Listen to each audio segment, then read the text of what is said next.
قرآن پاک کا الگوریتمک سینس میں آپ کو ایک ایگزامپل دیتا ہوں، یہاں سے آپ کو سب کو سمجھ آ جائے گی. امام شافعی مسجد نبی میں امام مالک کے ساتھ بیٹھے ہوئے ہیں، 30-40 بچوں کی کلاس ہو رہی ہے. اتنے میں ایک بندہ بھاگتا ہوا مسجد نبی میں آیا. امام شافعی is 11 year old at that time. Okay, some right, he was post puberty, but no, he's not. which means post puberty کا مطلب یہ 13 سال ہوگا، مگر 11 سال ہے. میں نے لکھا ہوا پڑھ لیا 3-4 جگہوں پہ. میں کسی وجہ سے اتنا اسٹریس دے رہا ہوں، اللہ کی اتنی ضروری بات لگے گی کہ 11 اور 13 میں فرق کیا پڑتا ہے فرق. Okay, it's a big problem. 11 اور 13 میں ایک اتنا بڑا فرق ہے، کون؟ برین کے خاص حصے کا. سو بندہ بھاگتا ہوا کہتا امام مالک تو ظاہر ہے امام مالک ہی is the only man in the planet right now, جس سے اوپر بڑا نام کسی کا نہیں. امام مالک ایٹ ہز ٹائم مسجد نبی میں.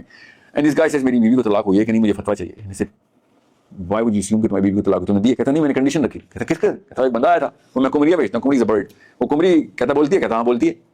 کسٹمر نے کہا کمریاں بولتی ہیں؟ میں نے کہا ہاں بولتی ہیں. پکی بات؟ ہاں ہمیشہ بولتی ہیں، ہمیشہ بولتی ہیں. اچھا، اور اگر نہ بولی نا تو کہتا نہ بولی تو میری بیوی کو طلاق ہے.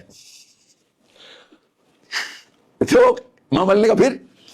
اس نے کہا پھر کیا؟ وہ گیا، کہتا پورا دن ہو گیا تیری کمری نہیں بولی، تیری بیوی کو طلاق ہوگی. And every one sitting. امام مالک نے کہا یا جو کنڈیشن تم نے رکھی تو تم نے تو خود طلاق کروائی، جاب فارغ ہوئی تیری بیوی. اور روتا ہوا باہر جا رہا ہے. اتنے میں امام شافعی 11 year old child exits مسجد نبی from a different gate, runs dark in the street and says بس تم ادھر. اس بندے نے کہا کہتا تیری بیوی کو طلاق نہیں ہوئی. He says who are you؟ چھوٹا بچہ 11 سال کا آیا بھاگتا، کہتا بات سن. امام شافعی نے کہا بات سنو، اندر جا کے ویلا نہ کریے، آپ میری بات مان لے. اس نے کہاں ماننی تھی امام شافعی 11 سال بچے کی بات. بھاگتا ہوا گیا، کہتا آپ کا وہ چھوٹو آیا تھا ادھر، وہ جو بچے آپ نے رکھے ہیں، اس نے کہہ دیا کہ طلاق نہیں ہوئی. امام مالک نے ادھر تو دیکھا کون نا، اس نے اشارہ کیا وہ بیٹھا بچہ. امام شافعی نے کہا میں طریقہ نہ کریں. امام مالک نے کہا یہ کیا کیا تو نے؟ اب امام مالک کا فتویٰ ڈیناؤنس کیا جا رہا ہے سوری. ہاں بولو کیا کیا ہے؟ تو امام شافعی نے کہا کہ میں آپ کے سامنے نہیں کہنا چاہ رہا تھا. بدتمیزی اور جسارت ہوتی ہے. میں نے اس کو سائڈ پہ اس لیے بولا، اس کو گریس کا پتہ ہی نہیں ابھی کہ میں نے ٹیچر کی گریس بچائی ہے. ادب نہیں ہے، گریس ہے. ادب تکریم ہوتی ہے، ٹھیک ہے. Grace is a totally different word. کہ یہ تحریم ہے، ٹھیک ہے، یہ تحریم ہے میرے استاد کی کہ میں اس کے سامنے بات نہیں کر سکتا. بھائی تیرا کام ہے تیری بیوی کے پاس جانا، تو جا، تجھے فتویٰ مل گیا. وہ آیا کہتا بچہ 11 سال کا تو فتویٰ نہیں دے سکتا، اور کوئی نہ کوئی بیسس تو ہوگی. امام مالک نے کہا باتیں نہیں بتاؤ، how did you deduce it? He said اللہ کے نبی صلی اللہ علیہ وسلم کے پاس ایک بندہ خاتون آئی. خاتون نے کہا 2 رشتے ہیں ابو درداء کا اور معاویہ کا، بتائیں کس سے شادی کروں؟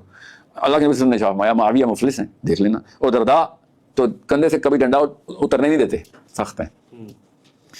تو امام اب یہاں پہ پاز کریں اور سوچیں کہ اس بیس کے اوپر اس بندے کی طلاق نہ ہونے کا کیا تعلق ہے جی. So if you can not reduce that means you not trained to do the deductive thinking. تو امام شافعی نے کہا کہ اب امام Malik start smiling, he knew کہ اچھا یہ کہانی پکڑ لی اس نے. تو انہوں نے کہا اس کو سمجھاؤ. امام شافعی نے کہا کہ ابو درداء کھانا بھی تو کھاتے ہوں گے اور بھی تو کام کرتے ہوں گے دنیا میں، ہر بار ڈنڈا تو نہیں کرنا پہ رہتا نا. مگر اللہ کے نبی صلی اللہ علیہ وسلم نے جب ارشاد فرمایا کہ وہ ڈنڈا اترنے نہیں دیتے، تو اس کا مطلب ہے کبھی نہ کبھی ڈنڈا اتر بھی جائے تو ہمیشگی کا محاورہ استعمال ہو سکتا ہے، وچ از دا امپریشن کہ ہمیشہ ہی غصے میں رہتا ہے ساحل عظیم. حالانکہ میں غصے میں نہیں ہوں، مگر امپریشن نہیں رہتا نا. تو یہ جملہ ٹھیک ہے کہ کمری ہمیشہ بولتی ہے، تو اگر نہیں بولے گی تو طلاق نہیں ٹھہرے گی، اصول نہیں ٹھہرے گا نہیں. تو امام مالک نے کہا ٹھیک کہہ رہا بچہ، آپ جائیں، آپ کی بیوی ہے. اور جب وہ چلا گیا تو امام مالک کو، امام شافعی کو امام مالک نے کیا کہا؟ آج سے تو فتویٰ ایشو کرنے کے قابل ہو گیا. That means prefrontal cortex has started functioning properly. Now you have the deductive learning. Now قرآن تو تجھے پہلے ہی پتہ ہے، اب تو قرآن سے ڈیڈکشن کر. حدیث تجھے پہلے پتہ ہے، حدیث سے ڈیڈکشن کر. That's why I said وہ جو بچہ کہہ رہا تھا نا خواب is a deduction from Quran, سیرہ and the life of the صحابہ، ان تینوں کو ملاتے ہیں تب قرآن سے آپ خواب کی تعبیر بتا سکتے ہیں. ڈیڈکشن ہوتی ہے. سو میں ایک مثال دیتا ہوں. میں اور آپ دونوں ایک ہی خواب دیکھتے ہیں اور ایک پروفیسر رویا کے پاس جاتے ہیں، تو ہم دونوں کا انٹرویو لے کے وہ اسی ایک ہی خواب کے 2 الگ الگ مطلب بتائے گا، because he is gonna deduce it from my life.